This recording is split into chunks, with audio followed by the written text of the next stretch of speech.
Welcome back to the Bully Pulpit podcast, where two pastors, an ethics professor, and a political operative discuss news and politics from a Christian and conservative perspective. The Bully Pulpit is a podcast of Knowing Jesus Ministries, whose mission is to proclaim timeless truths in every sphere of life. Gentlemen, it's Easter weekend. We have our mug on video for the first time. Let's go. Let's go. I have a question. This is for Eric Reed, our resident Tennessee volunteer. Oh, okay. What is going to be a bigger bloodbath? The Ohio State-Tennessee game from 2024 playoffs or midterms for Republicans? I think we all know the answer to that. But Tito may have a differing opinion. We may have to ask that. Honestly, big question now is whether we even keep the Senate. Oh, It could go down. It's not great. Oh, that bad? Lose mercy. We got 7 months for this to turn around, or it's going to be ugly. This podcast will have a lot of weeping and gnashing of teeth. It's Good Friday. We got to bring the black. That's right. Yeah, the golden age of America is feeling a little silver or bronze right now when I put gas in my car. It's like a Canadian Olympic team right now. It's not looking gold. That's right. Well, hey, listen, for our listeners, just kind of a quick update. So this is our first YouTube, and from this point on, the game plan is to upload every episode onto YouTube. So make sure if you're listening on Apple or Spotify that you go subscribe on YouTube, watch over there, share over there. Here's the other thing, guys. We are finalizing the pieces of what we're calling the Bully Circle, right? It's kind of our insider community. We'll be releasing some details on that, but really excited for those who want to go beyond just listening weekly, who would like to interact more with us, who would like to see some of the tweets, some of the articles that we keep up with during the week, perhaps even special episodes with guests. We'll have first access there inside the Bully Circle, all kinds of things, feedback on episodes, even input on the topics for episodes. So many ways that kind of the Bully insider community is going to be able to participate in what happens here. So super excited about that. I'm thinking in the next week or two, we're going to go live with that. So everybody keep an eye out on that. It's going to be on Circle. For those of you who are not familiar with Circle, it's a pretty cool app. All right, guys, listen, it's Good Friday. We've got a lot to get into. Dean's got 1,900 services he has to execute today. So let's start with, I think, the most talked about news story, I think, over the course of the week. We've got several things to get into, from Trump's Iran speech to the Scotus decision this week. Lots of things. But I think the big one is the Jaden Ivey story, where the Chicago Bulls player goes on social media, does a video on his views about pride and LGBTQ+, about righteousness, and the Chicago Bulls drop him. He is dropped, and the statement made was for conduct detrimental to the team. First responses to that. What was your reaction when you saw that? so the first thing I'll say to this is that, we've been talking on this podcast about the so-called vibe shift. Yep. And I think the vibe shift is real. But we've also been talking about that we would be fools to think that wokeism and leftism is in full-on retreat. It's not in retreat in any real sense. If anything, it's just kind of in hibernation phase right now. Yeah. And any chance it gets to rear its ugly head, it's going to take every opportunity. And so I think that what we saw this week is just a reminder that even if you think there's some cultural momentum, and I do think it's real, it does not mean that conservatives are in this upward arc of inevitable victory. It's a reminder, something else we talk about all the time. There's no permanent wins and losses in politics. There's no permanent wins and losses in society. It's a constant, active confrontation. It's always in flux. So it's always in flux, right? And so the job of the Christian in these moments is to show up and, to be saying the same thing over and over and over again. I was actually talking to my class this week and saying what we're trying to do as Christians is not be theologically novel and innovative. What we're doing is standing on the shoulders of giants who have preceded us. We're bearing witness to a faith that has been handed down for 2,000 years, the faith once and for all delivered to the saints. But it still requires perpetual, ongoing communication and confrontation with the world that we live in. And so I just think about this particular story as, progressivism refuses to go away. Big picture. Yeah, and he did say some things that were a little bit troubling, like you just outright called Catholicism a false religion. Like, let's be careful with that. I mean, we're obviously all Protestant here for a reason. But here's what's funny about that. His mom is the head basketball coach at Notre Dame. He said that for his No basketball. way. Yeah, but the reason why I brought that up was, be not mistaken. The reason why he was let go is because he called Pride Month unrighteous. Yeah. It's not because of Catholic comments. It's not Right. because he's seen, maybe some people said he seemed a little off or whatever on social media. That is not why. He got let go because he did not get in line with the marching orders of the day, which when you must bow down fully in the sports world, to LGBTQ everything. And so that's why. So don't let anyone tell you it's because, he said all these other things and he disparaged Catholics. I think that Chicago, has a lot of cultural Catholics and, Irish Catholics and Italian Catholics. But that's not why it happened, because the next game after, the Bulls and the Jumbotron put a huge flag up, right? They put a huge pride flag up. They have a pride night, all those things that are happening. And I just want to really encourage anyone who's listening who is in the sports world. You have an opportunity like never before right now to let your light shine. And the devil does not want that to happen. I know it's easier said than done. I know I'm a pastor, so it's a lot easier for me to stand for things. My job's not at stake. My job's at stake if I don't stand for things, right? So I get it. I want to be realistic, but if you're going to live in this world and use the talents God has given you and the opportunities, he does not have you out there just to make baskets or to make money or to coach football or to win a high school championship. Like, he has you there to let your light shine. And this is an area you're not going to be able to avoid. And I this think of the 4 professional leagues, the NBA takes the cake for being the absolute wokest and worst. Oh, They have that's the been worst. that for a long time. Going back to like hands up, don't shoot, Trayvon Martin, Black Lives Matter nonsense. And then the one that really gets my goat is their corrupt relationship with the Chinese China. Communist It's Party. the most hypocritical thing of all time. It's these people will stand up and show their peacock feathers about how woke and righteous and moral they are, and then when they are confronted with the grave evils being perpetrated by the authoritarian regime in China, it's like, zipper, I can't talk about it. We won't talk about it. Please pay no attention to these massive checks we're cashing from this country of 1 billion people. In fact, a few years ago, just after I moved back to DC, some friends and I went to watch a game here in Washington, DC, a scrimmage between the Wizards and a professional team from China that was touring. And it was right around the time when people were paying a lot of attention to the persecution of a minority group in China called the Uyghurs. And so we had shirts and signs that merely said Uyghurs. That's it. Just asking people, look up this word and see what it means. And at the opportune moment, we had pretty good seats. We unfurled our banner. And within seconds, we had officials from the NBA coming over to us and saying, you're not allowed to do that. We're like, not allowed to do what? And they said, have political signs. We said, do you know what a Uyghur is? And they said, no. And I said, how do you know it's political? Right. And they're like, A restaurant. it's just like, exactly. So they kick us out of the stadium eventually because we wouldn't stop showing these signs and things. And yet, when it comes to something like saying you disagree with celebrating Pride Month, they will cut you. Now, it also should be pointed out, coming back to this idea of money, that if Jaden Ivey were an all NBA player, he would not have gotten cut by the Chicago Bulls. Yes. There is this, again, we can't even give them credit for being consistent with their own supposed value system. This is a cost benefit analysis of saying, this guy hasn't really panned out.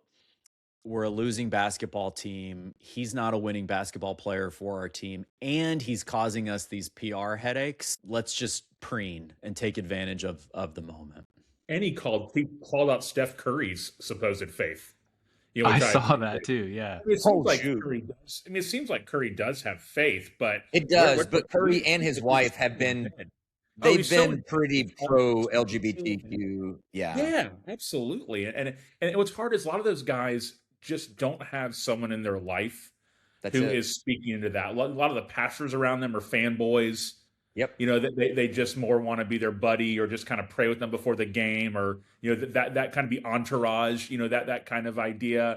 And I have a good friend who worked in the NBA or with the NBA in a pretty prominent role, and would tell me stories about just how hard it is, like to actually be a genuine believer there. Yeah. And so some people claim faith, but you know, I'm a Christian, but you know, of course, I think you should love whoever you want. And here comes Ivy, whose mom is the head of women's basketball coach at Notre Dame, which is hilarious. I'm surprised Notre Dame hasn't had to put a statement out about it, to be honest. Maybe they have, and I haven't seen it, of where he gets the boot because he's not a star. He's got a big name, and he was supposed to be a star, but he's not a star, and he went against the doctrine of that professional league. That's it. So I can't claim this insight as my own because I don't follow the NBA closely enough to follow the day Oh, in and day shocker. out drama. I bet Right. our listeners are really surprised right now to hear that, Andrew. Yeah.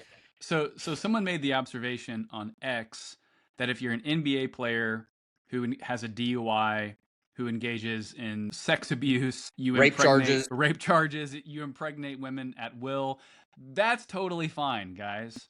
Just It's don't condemn that passes sodomy. the bar. Right? Right. So that goes to show you, like the Isaiah 5:20, like calling evil good and good evil, the moral inversion here, and really just the arbitrary moral criteria that they determine. Well, this colors outside the lines, but hey, you know, a rape charge will apply some nuance around that subject, right? Yeah, and let's not miss how legit his claim was. I love that he called it unrighteousness. Yeah. Yes. Like he wasn't like that shows the legitimacy of his convictions. He's not making jokes. He's not just being anti. Like he's saying this is unrighteousness that we're celebrating, and I'm not going to be a part of it. I was like, man, okay, here you stand. So there's several things I think are really interesting to think about. One is something that Andrew hit on the top end of this discussion, which it's a reminder that this liberal, progressive, secular ideology is dormant. It's not dead. It has kind of been pushed back. You know, there's been a little bit of a recoil that's happened in recent years, but the idea that this moment has passed, you know what I mean? The idea that this is no longer an issue, that's fool's gold. Christians need to be very aware. We have not, quote unquote, won the argument yet. We need to continue to make the argument both from natural law and from God's revealed will in the scriptures, what his view of human sexuality is, what the teleology of human bodies are meant for, and the relationships that are permissible within God's revealed will. How marriage is good between a man and a woman, and everything outside of that is outside of the, like, we've got to keep teaching this because it's very obvious that there is a competing ideology that is still very much alive in some of the most powerful institutions in our world. The other thing to keep in mind with this, I think, for the everyday believer who works in the corporate world, it is still a risk for you to publicly proclaim where you stand on these issues, even if it's in your private time, on social media, your own Substack, whatever it might be. These corporations are not opposed to coming against you for your beliefs. And I just think it's really important to understand that's still the time we're living in. And in light of some of the political landscape right now, with the possibility of losing midterms and the elections coming up, if you think the Jaden Ivey situation is bad, what do you think happens when Democrats and progressives regain power and institutions feel that they then have to kowtow to that power? Oh, and they're coming. I mean, they're going to come in hard. It's going to be something. The backlash will be real. I feel like we sort of peaked within a few weeks after Charlie Kirk. That's kind of when it peaked for the vibe shift. And then with here's why I bring that up. Here's kind of a warning to all of us. It's so easy to just go back to normal all the time and forget what the stakes are. Okay, like we got, Kamala didn't win. That's right. And, and Vance is, saying the right things. And then obviously the Kirk assassination happens. And then it's like, no more of this. I remember after forgive me, I don't remember her name. Speaking of going back to normal, the woman who was murdered in Charlotte in the public transportation, the Ukrainian woman. After that, people are posting like, this is it. This is the last straw. We've had enough. America will never be the same. That didn't happen. Well, Dean, speaking about her, did you see the story where they painted a mural of her in Yep. the city, and the mayor came out and said, "No, this doesn't reflect our values as a city," and they painted Unbelievable. over it. And she's Ukrainian.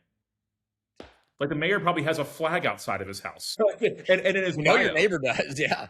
Yeah, but I feel like we peaked then, and I just people have to be really intentional about continuing to contend for the things that matter So, because Dean, I think it changes so fast. it's such a great point because I think as Christians to realize that, I think Andrew said this earlier, that things are always in flux. Like the reason we're called to contend once and for all for the faith, for the faith once and for all delivered to the saints is because that contending or that striving implies battle. It implies a continual need to push. And the reason for that is because we live in a society broken by sin that's always in entropy. And so it's not going to drift towards righteousness. It will never drift towards holiness. So the moment that Christians, like, you don't have to hit it with force. The Christians have to have our finger continually pushing against that decay and against that darkness, because the moment we get comfortable and we take our fingers off that tension, that's when it advances at will. It's that insidious. Yeah, Reed, that's so well said, man, and that connects with something we talked about last week about how we think about politics in light of Genesis chapter 3. That post Genesis 3, there's what theologians refer to as the antithesis. That there's constant conflict emerging between what Augustine might call the city of man against the Right. city of God. And to your point, what this indicates is that post Genesis 3, society, creation order doesn't just naturally default to the correct pattern. It requires active pressing against the new norm, the new default, which the default now is subversion, error, conflict. So again, if we think about politics after Genesis 3 is not so much about the promise of delivering utopia in the perfected society, but it's in reality about restraining the full effects of sin. This has a complete analog to what you're getting after right here as well, is that the forces are constantly pushing against each other. And unless Christians show up, the forces of darkness will necessarily take the W, so to speak. That's right. And too many Christians are too passive when it comes to what you're talking about. And they almost have convictions over being that way, where they think that Right. their job is just, let's just love. Let's just love God, love people. Of course, we would flush that out to say, this is what it looks like to love. To How do I contend love for them? Right. and for human flourishing. But the idea of pushing back on the darkness makes a lot of believers nervous, and they think you're maybe going too far, or you're trying to expect an unbeliever to act like a believer. It's like, no. We're contending for light, in a dark place, which is part of the mandate God has given us, in this post Genesis 3 world. So one last kind of question / observation. I did get the sense watching the response to this issue with the Bulls player is that it does seem that more and more people on our side and just Yes. generally kind of eye roll at this. Like I think 10 years ago there was this sense that the elites are against us and you need to kind of quietly get in line. And I just notice like a real dismissiveness, massive eye roll, like, oh, of course this is what they're going to do. Who cares? Push back. We don't care about what the cultural trendsetters say anymore. Well, so Andrew, I don't know if it was a who cares, but I do think I would say this: there was a definite more people coming out in the corner of Jaden Ivey than would have been 6 years ago. Yeah. 5 years ago. Another NFL player, a Patriots player, came out and was supportive of him, which, by the way, led to Mike Vrabel making comments about needing to, be educated. Disappointed Patriots fan here. Well, and the thing is like, so here's the thing. This is the clash that's going to keep happening. Is there are remnants of this woke ideology in the marching orders that you're supposed to carry out if you're on that side that still exist in these organizations. Mike Vrabel's comment is a perfect example of that. I can't imagine Mike Vrabel, some woke ideologue, but As a middle the issue linebacker is at Ohio State. if he wants to be the head coach of the New England Patriots in the NFL, he knows what he needs to say. And he said it. He said it. But here's the thing. I saw pastors like Dane Ortland come out and make a comment that says, hey, I've been a lifelong Bulls fan. I've spent money at your games and you've been terrible. I've rode the ups and downs with you. But this is beyond the pale. Like the fact that you guys did this, violating his rights and also coming against what he stands for in his faith. Like I thought, like, good for you, Dane, for saying that, honestly. And I think there are more people saying stuff like that. I love Dane, by the way. That was great. Yeah. And so to me, the vibe shift is not that we have less wokeness, it's that we have more courage. Yeah, that's well said. That's right. That's what I see. That's good. I think that's right. I think that's right. Two camps. There's definitely two camps, and it's not hard to imagine that if you swim in certain circles, and you may never be exposed to people who think outside of the sort of standard liberal talking points, and that's just like normal. That's that's what they know. Yeah, and that's what those are their values. In the NFL, those are their values. In New York City, those are their values. In LA, those are the places we go, and we don't talk to anybody who eats at Cracker Barrel, and so we don't we don't know. But I also think the reality of that, and it's connected to the idea that when inevitably the left comes back to power, they're going to keep governing just the way that we saw them govern under Barack Obama and under Joe Biden. They are who we thought they were. And that leads to the most important question, which is, given that we all agree that that's going to happen, what are we doing now?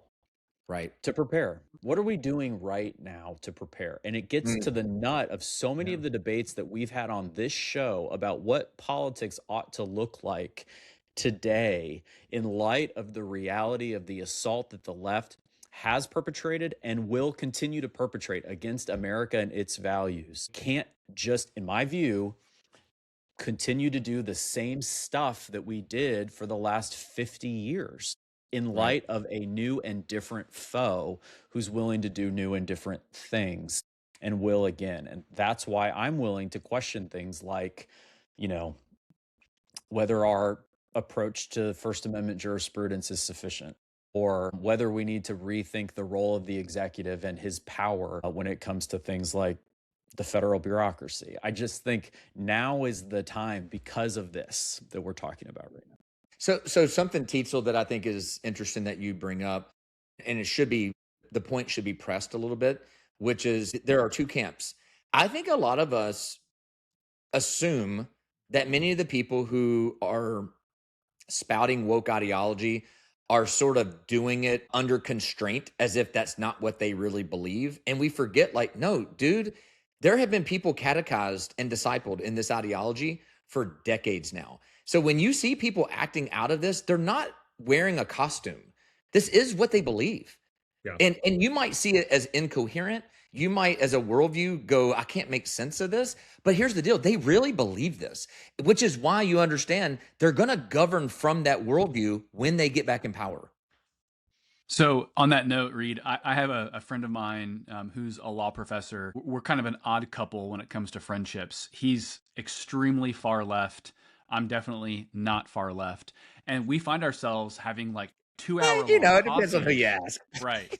Yeah, thanks. I guess measured against Tietzel, I'm far left. Yeah, exactly. Yeah. So no, we find ourselves having these 2 hour coffees.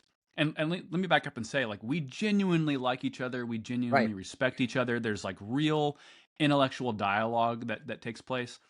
But what I enjoy most about my friend is actually just hearing how he reasons and how he thinks. He had read my natural law book.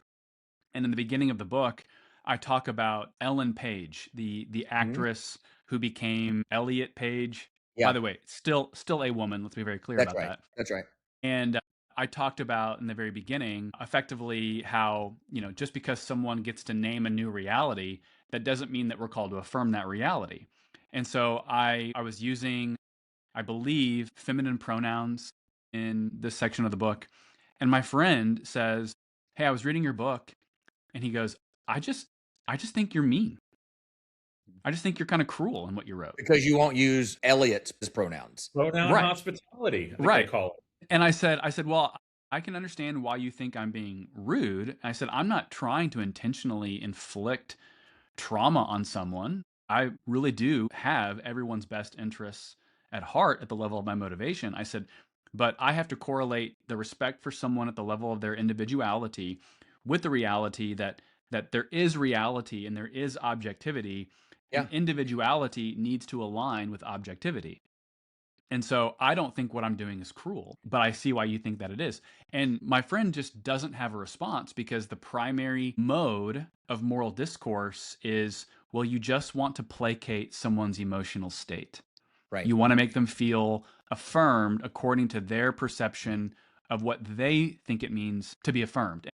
That just collapses into relativism, subjectivism, expressive individualism. There's no stopping point because it's all defined by how individuals themselves want to define the world. And so, Reed, to your underlying point, this is a massive question about how we're going to just reason as a society as well. Yeah, I that's think right. it's neat that you found someone who read your book, Andrew. Yeah, man. None of you have probably. There's a group called Among the Few Among the few. that rally together.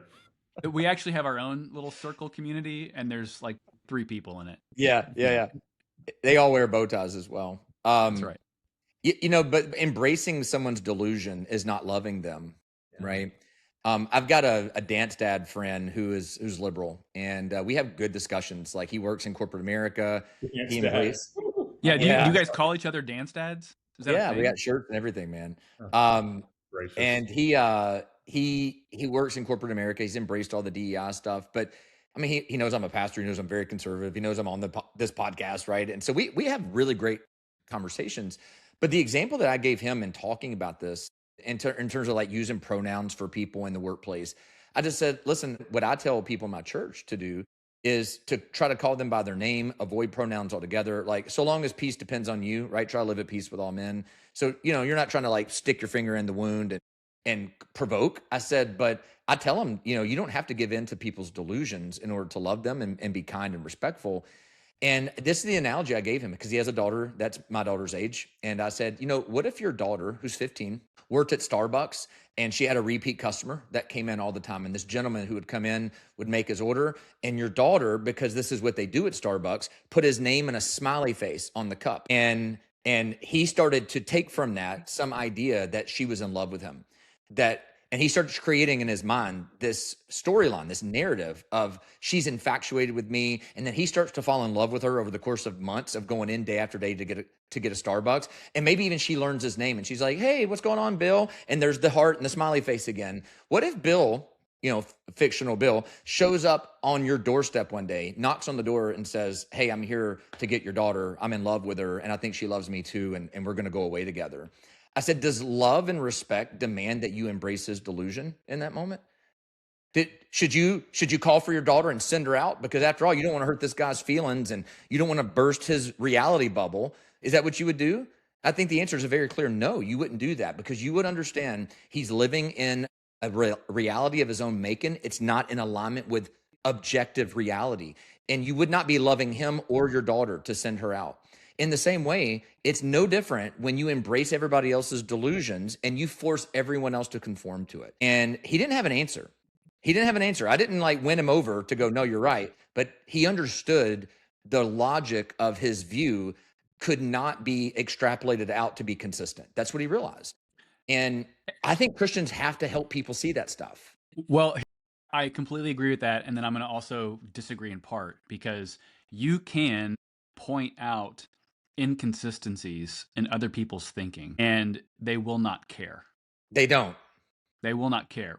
My buddy Ryan Anderson likes to say, if someone did not reach their conclusion by way of reason, they will not be reasoned out of it. And I think That's that is really good. absolutely one of the most important maxims that's helped me to understand why do people hold the convictions that they do, because they are not holding their convictions on the basis of reason or principle. It's simply on the basis of emotional felt needs, internally derived desires, being held captive to the zeitgeist, wanting to conform to elite opinion. You just want to go along to get along with the least pathway of resistance possible. Yeah, hostile towards a defined enemy, as part of that identity now. It's just, This is why we always have to come back to love, and why as believers we have something that is so important to offer to these conversations, because it's not a merely philosophical or theoretical debate. It's not about logic and reason. Yeah. Ultimately, we believe the things that we believe and we act the way that we act because we love people. Yeah. And if you can remind people that these are beliefs rooted in love and actually show that love, That's the thing in the end that I Yep. think hopefully can actually win somebody over. Can I tell a quick story to that end? So when my book on transgenderism came out, I incidentally got to know someone who identifies as transgender, and we ended up meeting for coffee in Washington, D.C. And this individual, we have every disagreement you could possibly imagine. But the individual said that they had read my book. And this person said, obviously, I disagree with every conclusion of your book. But it's very clear after reading your book, you're not trying to do harm to my community. I know that you think that you're motivated out of sincere goodwill interest for others. He's like, obviously, I disagree with your conclusions. But he said, I don't think that you're motivated by animus or hate. And I said to this individual, I was like, hey, obviously, our convictions are not going to, my convictions aren't going to change. It's doubtful that yours are going to change. But I said, thank you for that, because that at least gives us some pathway for better discourse. Because I think one of the most important things we need to do in public discourse is actually identify what the true nature of the debate is. When phrases like hate versus love are kind of the framing mechanisms around public discourse, it really zeroes out the ability for there to be serious discussion involved. And wasn't it meaningful to hear that from that person? Yeah. Oh, absolutely. Yeah. And Sincerely. because that person gave you more benefit of the doubt than some Christians do. Right. Yeah, for sure. And so that's meaningful when we have those kind of conversations. That's great. Okay, guys. So let's talk about this. We've highlighted how the ideology of progressive, LGBTQ plus, really just kind of the secular ideology of our age is still simmering. It's still there. It's not smoldering ashes. There's still some strength and some fire. And then we've talked about elections, and we've talked about the possibility of Republicans getting annihilated at midterms. Obviously, we have a few years before a presidential election. There's a lot of downstream implications of what can come. And that kind of leads us to where we are today politically. We are in the middle of conflict. I don't want to necessarily say a war, but a conflict with Iran. I know militarily speaking, we are decimating them. We are successful in terms of everything we're attempting to do. There's big questions though. What's our pathway out of there? What happens when we are out of there? Are the Iranian people going to kind of rise up and overthrow this Islamic regime and put forward a democracy or some form of a monarch or something historically tied to Iran? There's lots of questions. Gas prices are off the charts right now. There's all kinds of political stuff going on that I think is raising eyebrows and concerns from conservatives. And Tito, I'd love to get maybe you just off the jump talking about this, but President Trump gave a speech this week. He obviously felt the need to try to help control the narrative, to set the tone of like, hey, here's what's going on. Here's the history. We're successful. We're winning. We're producing more oil than, what these countries are producing that we're so-called dependent on. Can you give us some feedback? What's the scuttlebutt going on in DC right now? In your circles, what are you hearing? What's the feel? Still a lot of wait and see, I think, is probably the best way to characterize this. There was speculation that the president would announce that he was sending troops into Iran. There was relief that he did not announce that. That is a clear line for at least some segments of the conservative movement where they're like, that would really truly violate our belief in the foreign policy priorities of this administration, and in particular, the sort of America First political movement that the president has inaugurated. Of course, there are other segments of the conservative world, particularly what we call the neoconservatives, who probably want to see more of that in line with a broader regime change effort. He didn't do that. We haven't seen that yet. There's breaking news, and I apologize. I don't have details. I'm trying to pay attention to the podcast, of course, but apparently an American fighter jet was shot down in Iran today. Yeah, And there are some reports that at least one of the crew members has actually been taken by Iran. So, that again, I don't know what is verified or not, but it raises at the very least the critical concern that when you do something like this, even if it's in pursuit of a bona fide set of American interests that are worth it, there is the possibility of escalation. And that's the thing to be watching. How do you achieve your interests without getting over your skis and all of a sudden finding yourself in a place you did not want to be? So we'll see how this continues to play out. Pietzel, it seems to me every administration has like its high points and its low points. Push back on me if you think I'm wrong. It seems like we're in definitely one of the valleys in Trump 2.0. When we think about the uncertainty around Iran, we think about inflation is still pretty high. We think about the stock market getting obliterated of late. We think about gas prices being catastrophically high. We're seeing a lot of staffing controversies around the president, kind of questions about, is there going to be new people in certain roles? It seems to me that we're kind of at least the low point of Trump 2.0. Is that fair to say in your view?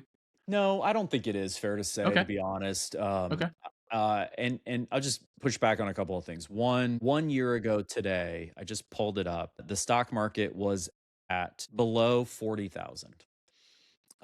Today, as we sit here, it is at 46.5. So has it been down over the last month? Yeah. Is it still up massively from a year ago? Yeah. So just some of that perspective. I think Yeah. on the cabinet thing, it is very normal for cabinet officials to last about a year and a half, 2 years. And then you start to see some of the turnover happen as you near the midterms. We saw this with the DHS secretary, the recent news of Pam Bondi as attorney general being released. Are we going to get a Ron DeSantis appointment here? Hey, We'll see. A lot of candidates. So, is there some controversy there? I don't know if it's It'd be great. controversy. I don't know if it's just like their time, maybe a little bit of this didn't go exactly as any of us would have wanted it to. Let's just move forward in a new Right. way. That's probably the best way, I think, to describe what happened with Kristi Noem. There's a lot that has happened with Kristi Noem that we don't necessarily need That to we get will into. not talk about on this We show. will avoid that on our show. Ooh, buddy. So, and then with Iran, like I think it's to be determined. There is a world where 20 years from now, the Trump Presidential Library in a skyscraper in downtown Miami has a wing devoted to, his decisive actions that renewed Iran and brought broad peace to the Middle East. That's very much in play.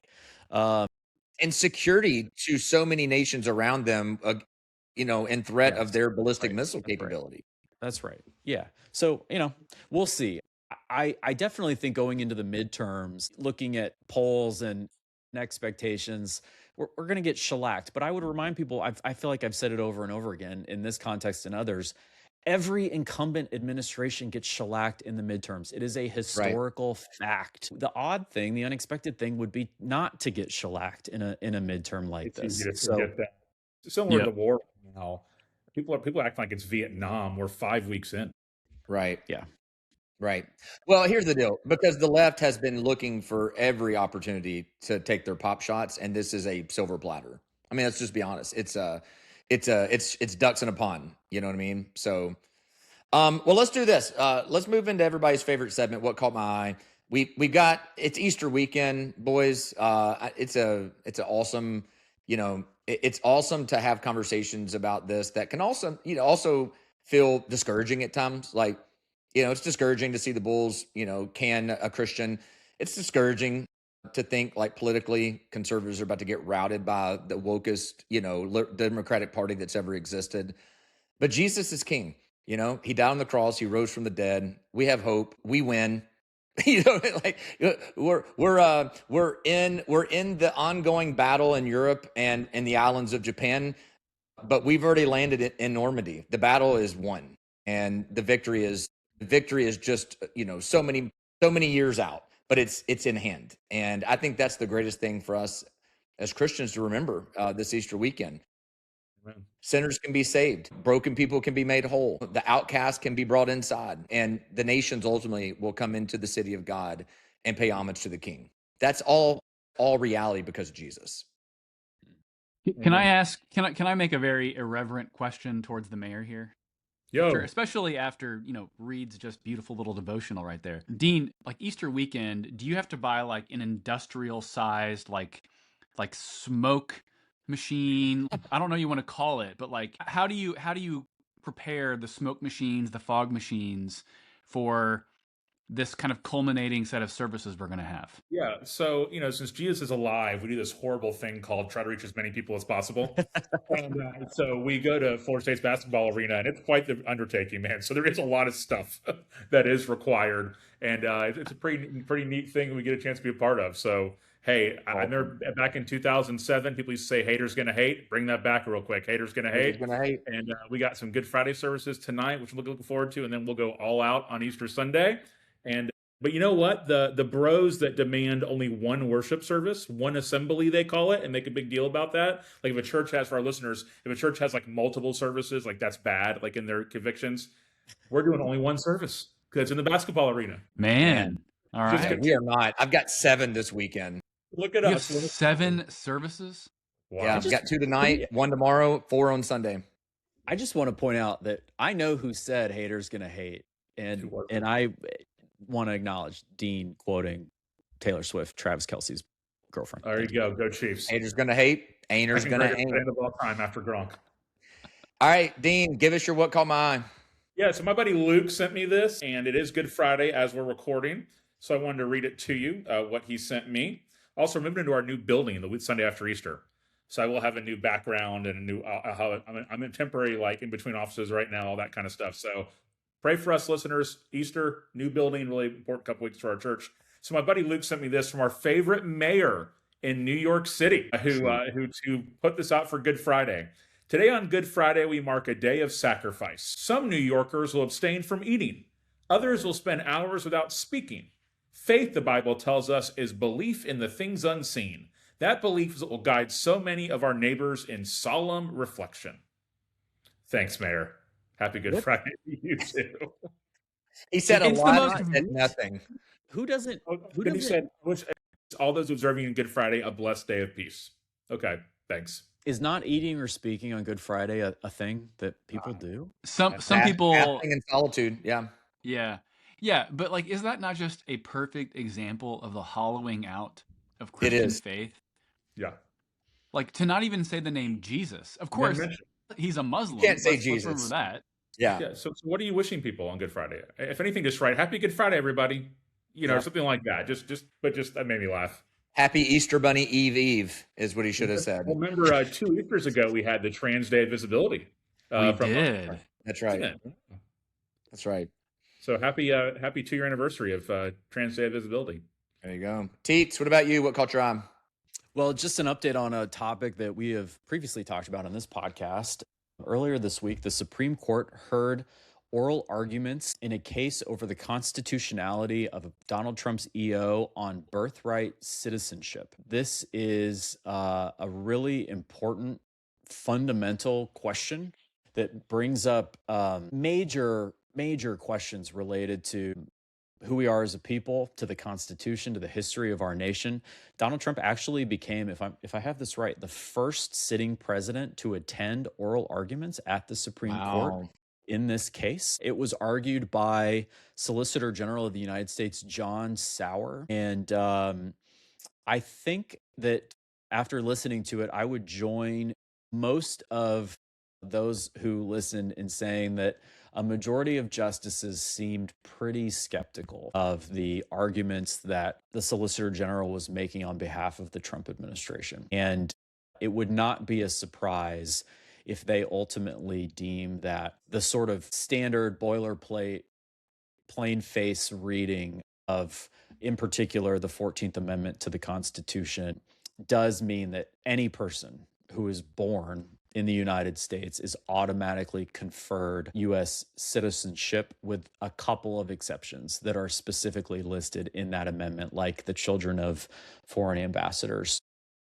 and Indian not taxed. But this would mean that, for example, Chinese tourists, of whom Sauer pointed out there are at least 500 companies in China who will take a pregnant woman to the United States for the purposes of having a child in the United States and getting dual citizenship and then going back to China, and illegal immigrants. And so the argument would be that this is a massive, what they call a pull factor.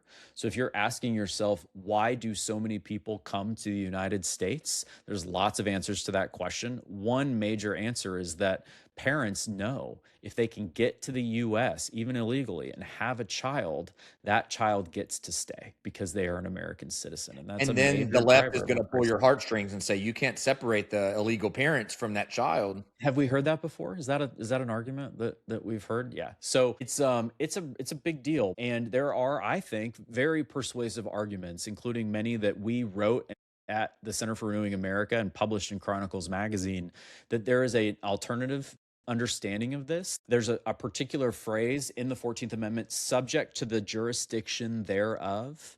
And that is really the point on which the president's team was arguing, that simply being in the United States is not sufficient in the constitutional terms. You have to be subject to the jurisdiction of the United States. And the easiest way to understand that is to say, you may be here, but you owe allegiance ultimately to your home nation because that's who you are a citizen of. There may be some jurisdictional obligations. For example, you could get a parking ticket if you were driving a rental car and you were a citizen of Germany. You'd be subject to the parking jurisdictions of the United States. But ultimately, you are subject to the jurisdiction of the German government, even if you're visiting the United States. And therefore, if you have a child, they would not get citizenship. But like I say, based on the questions, they didn't seem to buy that argument. We'll see. Could be wrong. Hope I'm wrong. That's how it played out. We'll see. Decision will probably come down, I would imagine, in June. Reed, what caught your eye, man? NASA has gone back to the moon. We are on our way around the moon. It's incredible. They're not landing on the moon again, if you believed it happened the first time, but they are circling the moon and taking pictures from behind it. And some of the pictures already coming back are incredible. And I just think it's amazing the amount of math and science and the things that they do to calculate every moving part is just incredible. And so eager to see pictures that come back as they do that. Also, for all the flat earthers, rough week for you. Sorry about that, but it's all good. Jesus is still Lord. Andrew, what about you? What caught your eye? Yeah, well, this could have been, I think, a whole segment on this week's episode. Maybe we'll discuss it at a later time. But there was a very significant Supreme Court case that dropped on Tuesday of this week called the Childs case, and it concerned a Christian counselor in Colorado who said that Colorado's conversion therapy ban constituted an infringement upon her First Amendment rights, that it would prevent her from being able to counsel individuals who came to her voluntarily wanting her services to either live in accordance with their biological sex or receive counseling on how to redirect one's sexual desires towards the opposite sex. And it was an 8-1 victory, which is It's pretty unbelievable. significant. We even had Kagan and Sotomayor join the majority. Justice Jackson was kind of on an island by herself. And so I think this is could be said over and over again anyway. Yes, this is just a massive First Amendment win. And this sends a massive rebuke to other state governments that have similarly enacted conversion therapy bans. So whatever you think about conversion therapy, and there are various ways to define what constitutes conversion therapy, the bigger problem here is it was a vague umbrella term that would more or less send a restriction down the ability for Christian counselors, Christian pastors to have conversations with individuals who are wanting to pursue something that secular society doesn't say is okay. And I think it really demonstrates a real contradiction at the heart of progressivism in this situation, because when individuals want the freedom to take hormones, have surgeries, seek treatment with counselors to affirm them in a new gender identity, the state says that's okay, go down that route. But if you have a contrary vision for how you want to order your life, the state steps in and says, no, we're going to restrict your field of action for you to receive treatment towards that particular end. And so there's just an inconsistent, gaping contradiction in terms of the state deploying an ideological filter and conformity test that says you can only have speech when it goes in the direction that we want your speech to go. You can't go in the direction that dissents from where progressive orthodoxy is on given issues. So That's good. with that, Wow. we want to wish everyone a really wonderful Easter to celebrate the resurrection of our Lord Jesus. And we would always ask, if possible, if you can leave a rating and review, share an episode with a friend, and remember always, if men were angels, no podcast would be necessary.